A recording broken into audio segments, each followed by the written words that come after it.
Hey, it's Ariana. Grab a glass of your favorite drink and pull up a stool, because tonight's recipe is one I make a few times a year, and I've never actually told the whole story behind it out loud before. So let's fix that.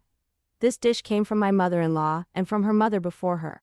She's French, and when I first met her son, I was terrified of cooking in front of her. She has this way of moving through a kitchen where nothing looks rushed, nothing looks measured, and somehow it's always perfect. I used to just stand there and watch her hands. When we got engaged, she gave me this old leather recipe book. It belonged to her mother. The cover was worn soft at the edges, and the handwriting inside was a beautiful French script. She handed it to me and said, "You'll need this," like it was obvious. I didn't fully understand what she meant until later.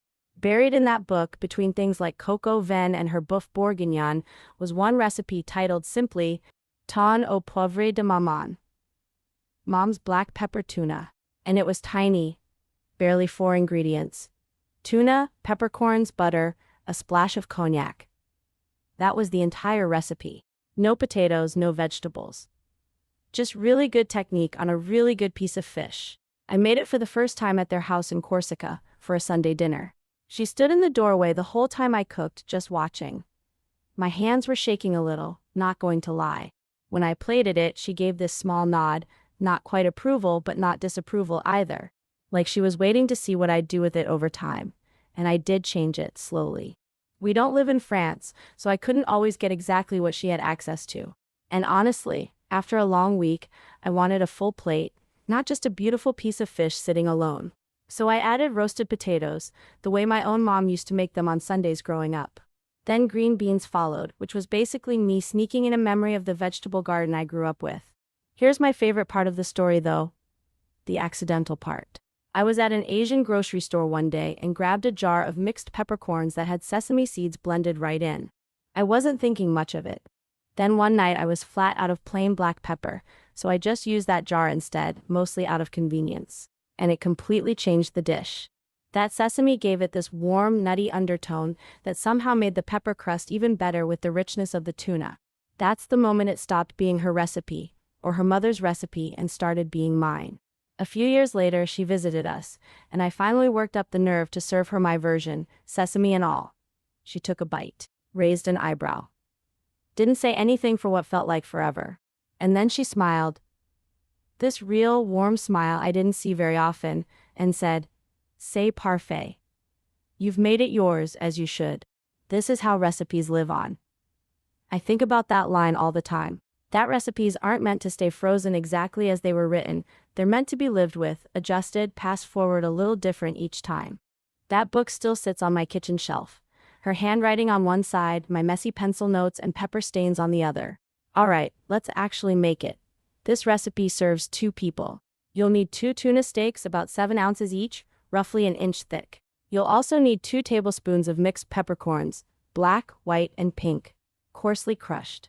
You can add a tablespoon of sesame seeds if you want that little extra little something I mentioned.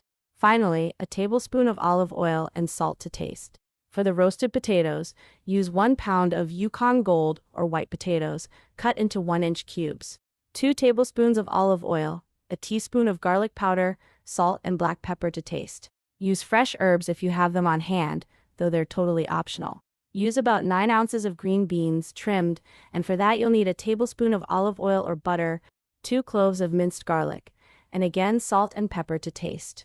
I always start with the potatoes since they take the longest. Preheat your oven to 425 degrees Fahrenheit. Toss the potato cubes with the olive oil, garlic powder, salt, and pepper, then spread them out in a single layer on a baking sheet. Give them room to breathe, or they'll steam instead of crisping. Roast for 25 to 30 minutes, flipping halfway through until they're golden and crackly on the outside. While those roast, handle the green beans. Blanch them in boiling salted water for 3 to 4 minutes, just until bright green and still a little crisp. Drain them and drop them straight into ice water. That stops the cooking and keeps that color. Then in a pan over medium heat, warm your oil or butter, toss in the garlic and sauté it for about 30 seconds until it smells amazing. Add the beans back in, toss everything together, and cook for 2 to 3 minutes. Season with salt and pepper. Now, the tuna. This is the part I still get a little nervous about, honestly, every single time. Pat the steaks completely dry with paper towels first. This really matters for the crust. Mix your crushed peppercorns with the sesame seeds on a plate. Brush the tuna lightly with oil, season with salt, then press each side firmly into the pepper mixture, really pressing it in so it sticks. Get a heavy skillet or cast iron pan very hot over high heat before the fish goes in. Sear it for 1 to 2 minutes per side for rare, or 3 to 4 minutes per side if you prefer medium. And whatever you do, don't move it while it's searing. I know the temptation is real, but let it sit so it actually forms that crust instead of tearing off in the pan. Let it rest for about 2 minutes before slicing. Then just plate everything together, tuna, potatoes, green beans, and serve it right away while it's hot. A few things I've picked up over the years: make sure that pan is properly, almost aggressively hot, before the tuna touches it. That's non-negotiable for a good crust. Leave the fish alone while it sears, no poking, no peeking. I always keep the tuna rare to medium rare, because past that you lose the tenderness that makes it worth cooking this way in the first place.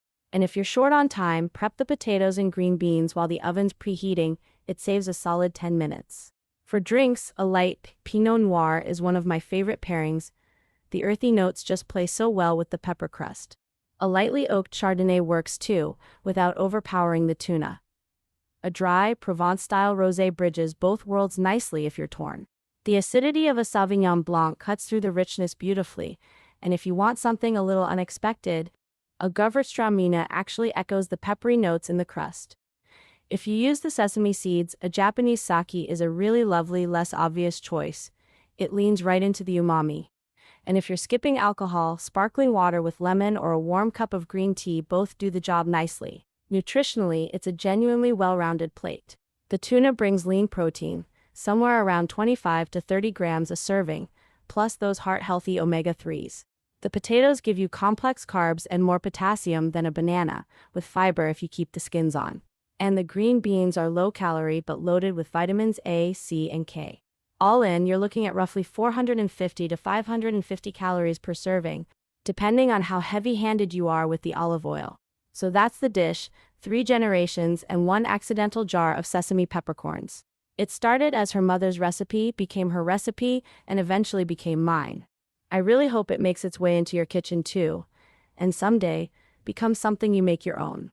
Thanks for spending this time with me.